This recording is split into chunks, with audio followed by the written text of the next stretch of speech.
الحمد لله والثناء لله والصلاة والسلام على رسول الله. اللهم انفعنا بما علمتنا وعلمنا علما ينفعنا وزدنا علما. وسورة البقرة أيين تفسير كذا كل حجرني آيات بقولي الله بيه صدر وقصة النبي إبراهيم عليه السلام iyadoo uu dardaarmayo ubadkiisii wixii dan u ahaa waliba dhinaca diinta wawasaa biha diinta waxa dardaarmay ibraahiimu nabi ibraahim baa caruurtiis banihii nabadiisii u dardaarmay wiilashiisii wa yacquubna wiilashiisii buu u dardaarmay diinta islaamka يا بني برويل شيديو إن الله اصطفى لكم إلهي وحيدين دورتي الدين دين إسلامك إن كل قنتان والراعدان فلا تموتنها لمننا إلا وأنتم إذنك مسلمون إلهي وهو كان سرمويان أم كنتم موحى أهيدين غير بنو إسرائيل شهداءك وقوب شوغم يا أهيدين إذا حضر مركي وكسو روري يعقوب نبي يعقوب الموت جارد مركي أي كتمي على مده جارد إذ قال لبنيه مركي وكيري ويلشي سيعقوب ما تعبدون من بعدي أنا أقول مركا نتم حيد عابدي قالوا حين هذا نعبد وحن عابد دونا إلهك أدق إلهك حقها وإله آبائك آبياشا إلهودي إبراهيم وإسماعيل وإسحاق آبياشا صد حراس إلها واحدا إله كليا نعبد دونا ونحن أن نقول له إله سان مسلمون كلي وهو قال سنة مركز سيدا سيد هذه مركز الكا إلهي وحكو عديي دينتا نبي إبراهيم إن أنا هين مشركين إن أنا هين يهودا inaanay ahayn tii nasaarada sida saddexda qoloba sheegeen laakiin ay islaam ahay sida daraadeed ba erayga islaam kolba hab uu yaalaba uu soo noqonaya waxa kale aayadku ay cadeynayaan nabiyadu ismay khilaafsanayn nahnu awlaadu allah nabi alayhi salatu wasalaam hadaanu bahan nabinahay bahda nabiga ama aan ilaahda nabiyada hadaanu nahay ilaahay waxaan nahay ruur baanu nahay xagga aabba ka walaala xagga hooyana kala baho kale marka manaahijta iyo diimaha ilaahay uu ku soo dajinaya waa kuwa isku mid ah waxyaabaha farac ah bay ku kala duwan yihiin marka halka ilaahay xaq ahaa ee marxaatigiisa la qaadanayay wuxuu ku deedifeeyay dulmi falayaasha gaaladu waxay ku doodeen oo ah nabi ibraahim baa diinteeda haystay waxa kale rabbi uu xusay halkan نبي إبراهيم دردارا بكسي أوتكيسي إنما دي سيبوا لا درداربي صالحين تهاي وناك سنة امتحان بوك قاضي لحد شعلا وكقبة درادد مركون انت محي قبصنا يعني منهج نولا لازم نقنا يراعيان وحي عديان إسلامك أينو يريد الدب يقول نقنا ووصى بها إبراهيم بنيه أريق بها wuxuu noqonayaa marka diinta laga fahmay halka diinta islaamka millada laga fahmay millata ibraahima diinta nabi ibraahim ayuu damiirkaas u noqday dardaarankuna had iyo jeer waxa weeye shayga kama kacdada ah ee qofku cidda uu ka tagayaan ku soo noqonayno uu sheego ayaa la yiraahdaa shayga muhiimka ah ee laga maarmaanka ah Soomaalidu waxay yiraahdaan waayeel wuxuu cunaano waa jal wuxuu sheegaana waa dardaaran de waa jal oo ku sii nool yahay ilaa waxba ma kordhayaan waa yeel wuxuu sheegaana waa dardaaran war hooyo iga gunta iyo aabahay baa ii sheegun bay ku dambeynaysa banihi wiilashiisa yacquubna sidoo kale ibraahim iyo yacquub mid waliba dardaaranka uu ka midaysnaa waxa markaa aayaddu ay sheegaysaa ubadka kulli waxba loo sheegayaa wax loo sheego looga tago loo dardaarmo lagu adkeeyo diinta u muhiimsan dardaarankuna door weyn buu ku leeyahay qofku waqtiga uu xaaladiisa ka warwaro nabiguna in la qoro xusay calayhi salaatu wasalaam inagu duunyun baynu ka hadalnaa waxaa sidaa dhaha hebel waxaa samcaynka dhakhtarigee wax yaroo iska basiida laakiin ta asalka ah waa taa diinta dardaaranka qiimaha badan waa ka hanweynaan baanay sheegaysaa qofku markaa dardaarankii nabiga dib ugu noqoto iyo kii khulafadana arrimahooda khaaska ah waxa kamay hadlaynine umuurta diinta iyo dadka ka hadlayeen waxa ilaahay uu ku doorto diinta wanaagsan istafa lakum diin waa doorashada aad iyo aad ka qiimaha badan weey ciduu ilaahay diin siiyay waa cid uu jecel yahay adduunyada ilaahay wuxuu siiyay abu nabigu mid uu jecel yahay mid aan jeclaynba laakiin diinta wuxuu siiyay cid uu jecel yahay ayaa ilaahay ku galadaa falaa tamuutunna illaa wa antum muslimuun hadhimanina idinkoo islaama mooyaan oo islaamnimada ma iyaga isu haya talo dee adigu inta itaalkaaga baa laga hadlaya inaad islaam ku dhimatay iyo inaad gaalnimo ku dhimatay ilaahay baa gacanta ku haya laakiin adigu ha gaboodfalin hana fudaysanin diinta adigoo caddu calayha binawaajid gowstambeedka ku haysto ku nool dee malagu ha kuu yimaado marna gaalnimo ha u bix marna islaamnimo ha u bix mar diinta ha ka tegin mar ha ku noqonin sida fitnada aakhiru zamaanka dhici doonto nimankan iyaga yahuudda yidhi nebi ibraahim diinta iyadu ku sugnaayee yacquub ilaahay wuu la garamayo xujadii buu laasimiye wuxuu yihi ma goobjoog ba ahaydeen id xadara yacquuba almowt nebi yacquub markii geeridu ku soo xadirtay ma idinkaa goobjoog ahaa mise ilaahay xaggay joogeen waa shalay bay yimaadeene bal qof qaybkii maqnaa wax ka sheegaya biduuni cilmin aqoon darro edab darrun bay sheegaysa yacquub markii ay geeridu ku soo xadirto sidan u dardaarmayay ma ilaahay baa joogay mise idinka arrin weyn wey ilaahii joogay baa ka warramaya ee horena u jiray siina jiri doona ayaa xaqaa'iqa dadka u dhiibaya beentiinana fashilinaya cid qur'aan haysatoo daliishanaysana dee lagama xujo helo waxa markaa almowt waa calaamaat lmowt yacquub markii ay ku soo xaadireen macnaha uu ku yimi calaamadihii geeridu dee waa dhimashada haddii dhimashadu ay ku timaado dee mabuu dardaarmeen hadalladana muu yidhaahdeen idan markaa waxaa halkaa laga fahmayaa geerida halkan aayaddu ay sheegtay waa calaamadihii geerida maxayda imtixaan buu ka qaaday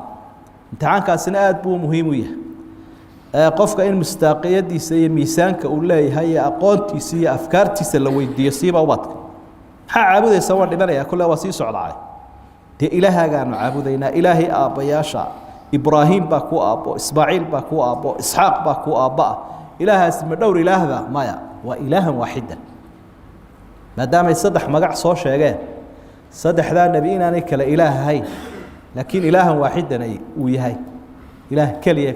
ayay markaa sheegaysa ishkaalkii ama arrintii la ismoodsiin lahaa ayay meesha ka saartay ilaahan waaxidan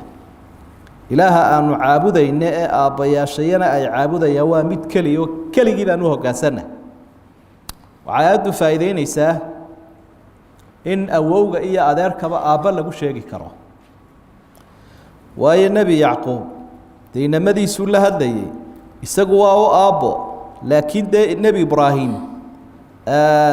iyo nebi isxaaqba iyaga waa u awow ismaaciilna waa u adeer marka cumar binu khadaab uu nebigu la hadlayayo oo ku yara adadkaaday cabbaas maar miyaanad ogeyn buu ihi cumarow adeerku inuu yahay farac ama laan aabbaha uun ka baxday dee adeerka nebiga ixtiraam waa mustafaadaadka aayaadka aynu ka qaadanayno waxaa markaa guud ahaan halkan aynu ka arkaynaa qaybtan dambe iyadana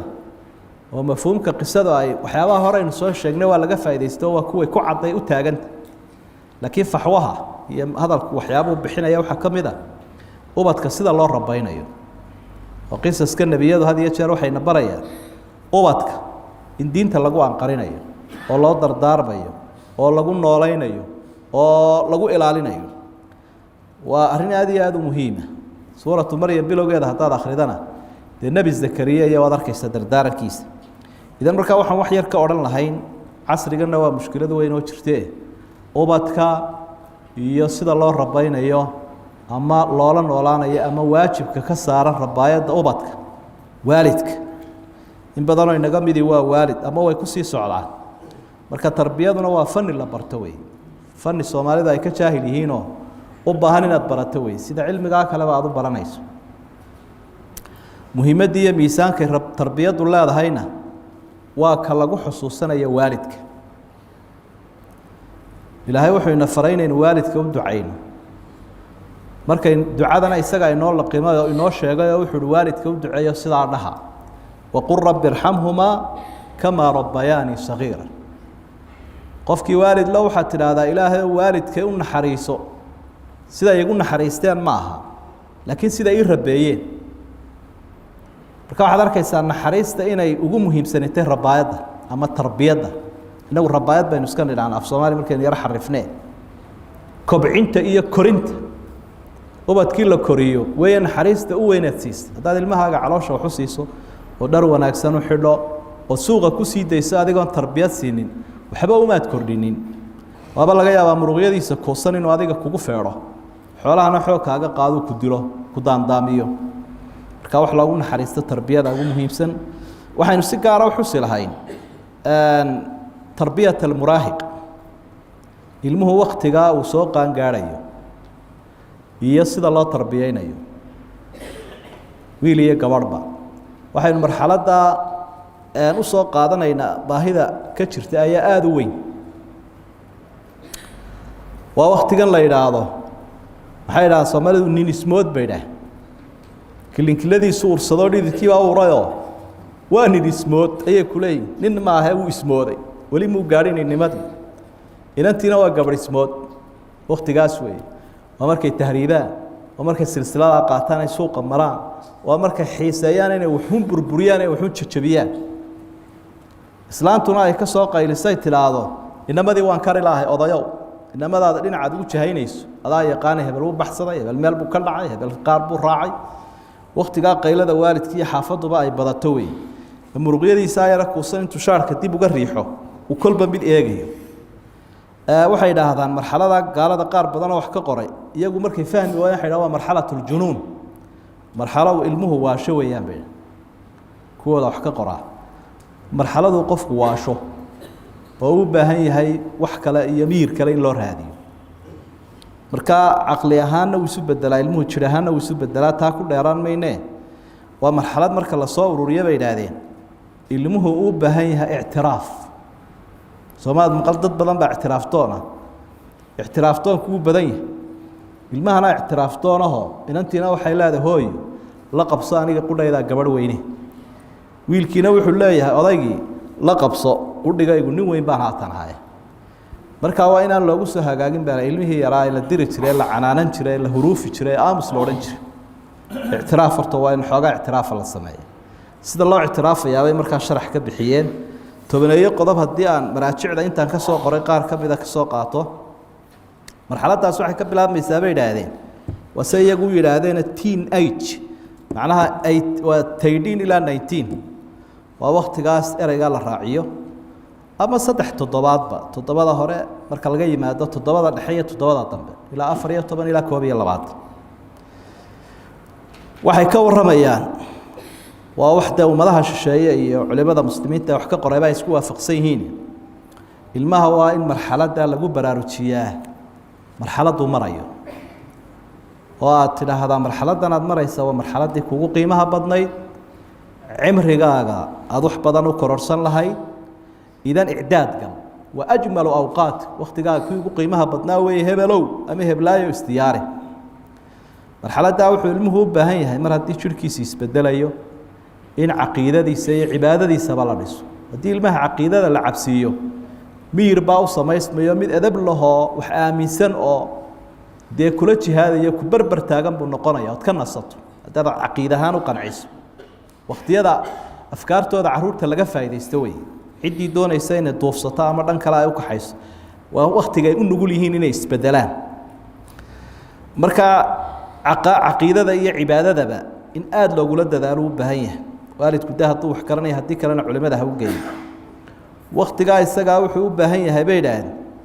inaad ihtimaam iyo taqdiir siiso limaa yaquuluhu cinda taxaduثihi macak waxa uu had iyo jeer sheegayo إن أنا تسكت مريني بلا دقيسته لو كان كل اعتراف بان كاغا باهناي نوينو لا دقيسن waayna waa cajabo oo ku jeeri ciyaalka markay wax ku sheegaan waxa oran jirtay boorad iska soco laakiin kan in la dhageysto u baahan yahay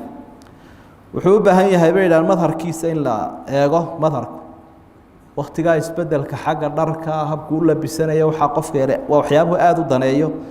marka inaad kana war hayso isla markaana aad xoogaa xorriyada siiso wixii xalaal ah oo aanad oranin surwaalkan aad xiranaysaa shaarkan aad xiranaysaa qamiiskaas ha u doori waba dagaalamaysaa ma hadda tidaarkan ku dooraya bal wixii xalaal u daa laakiin kana war hay shaji'u ala al-istiqaa' al-jayyidin waxayna ilmaha waxa loo doorayaa saaxiibo wanaagsan iyadoo raadaarkaaguna dusha uu ka haynayo oo aad la soconayso balka wax marinay waliba adiga oo aan ogeysiinayn inaad eegeysana dushana waad kala soconaysaa saaxiibadana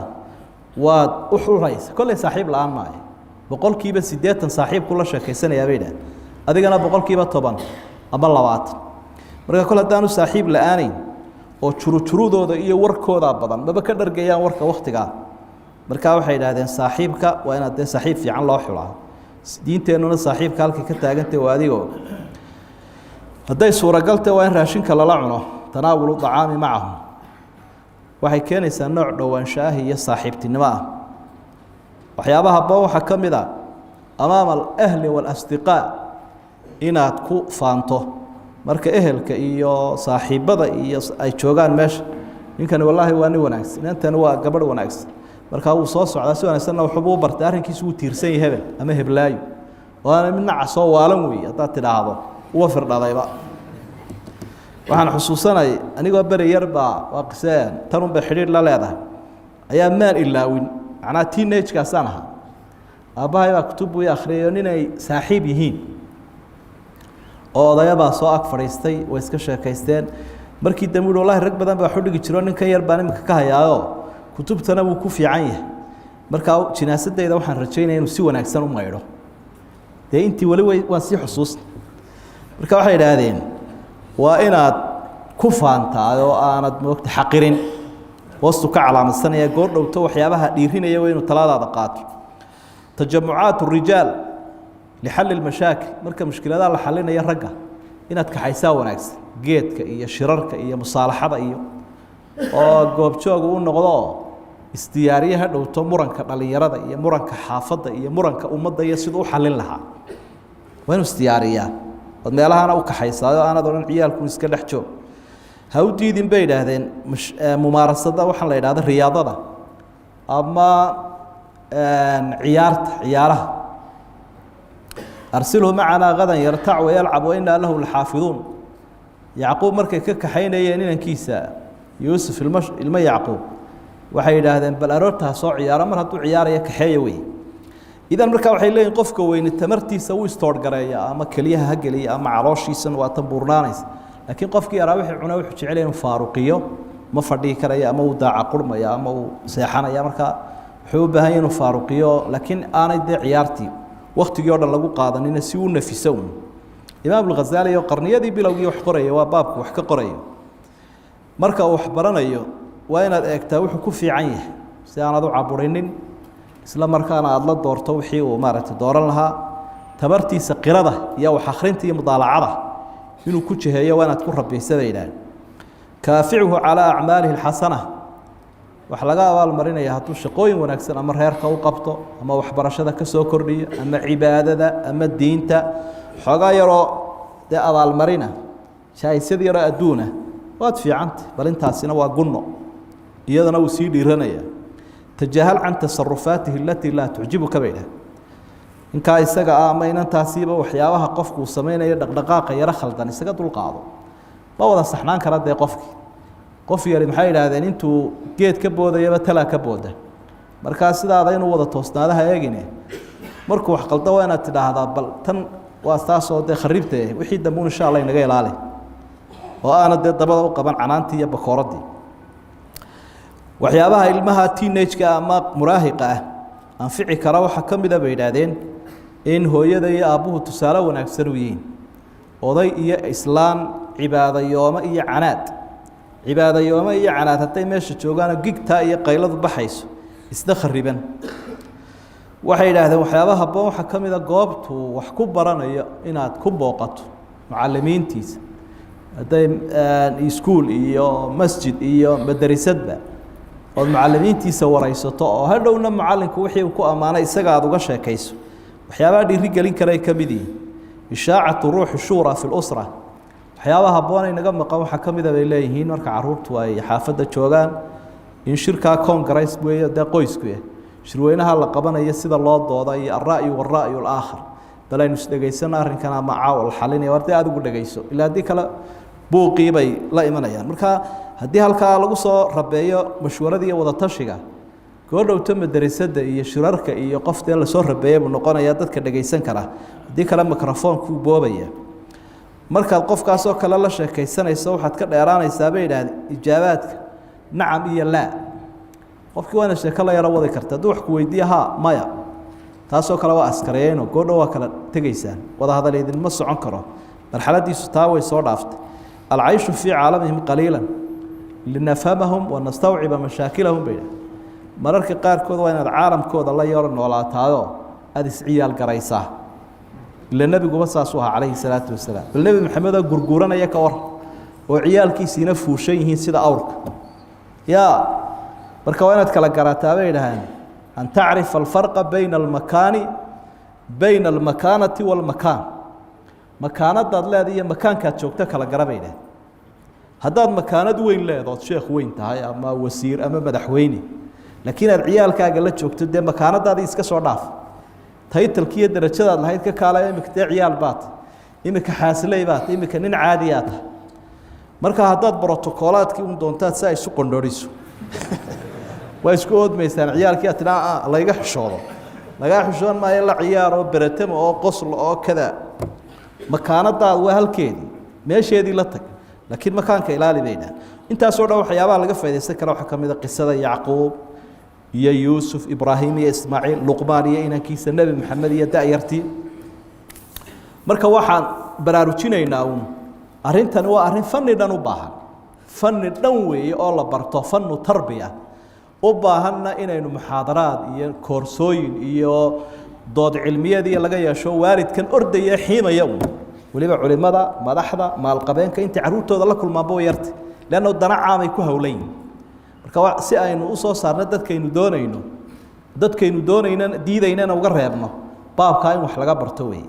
marka waxaan is leeyahay waa wax loo baahan yahay baraarujintiisa qaala allahu tacaala ilaahayy baa wuxu uhi tilka taas ummatun qad khalat waa ummad tagtay lahaa maa kasabad waxay leedahay wixii ay shaqaysay walakum maa kasabtum idinkuna waxaad leedihiin camal wixii aad shaqaysateen walaa tus'aluuna la idin weydiin maayo camaa yacmaluuna wixii ay samaynayeen walaa tus'aluuna la idin weydiin maayo camaa kaanuu yacmaluun wixii ay ahaayeen kuwa sameeya marka aayaddaasi waxay jawaab u tahay waragow reer yuhuudeedow abtirsimadiinu idin anfici mayso yuhuud iyo nasaara nebiyaanu ku abtirsanaa annagu oo halkaa landheeraanu ka nahay oo reero jannaanu nahay ku anfici mayso xadiidkii rasuulka wuxuu ahaa sala allahu calayhi wasalam waman abdaa bihi camalu lam yusric bihi nasabu qofka camalkiisu dib rido abtirsiimadiisu ma horu mariso tilka ummatun qad khalat nebiyadaasi waa uma tegey wixii ay shaqaysteen bay leeyihiin idinkuna waxaa shaqaysateen baa leedihiin walaa tus'aluuna camaa kaanuu yacmaluun camalkoodii la idin weydiin maayo idinkana camalkiina iyaga la weydiin maayo walaa taziru waasiratun wisra ukhraa qolo walba sideeduu ilaahay u xisaabinayaa waxa la shir timaadeen waa la eegi wallahu subxaanaه wa tacaala aclam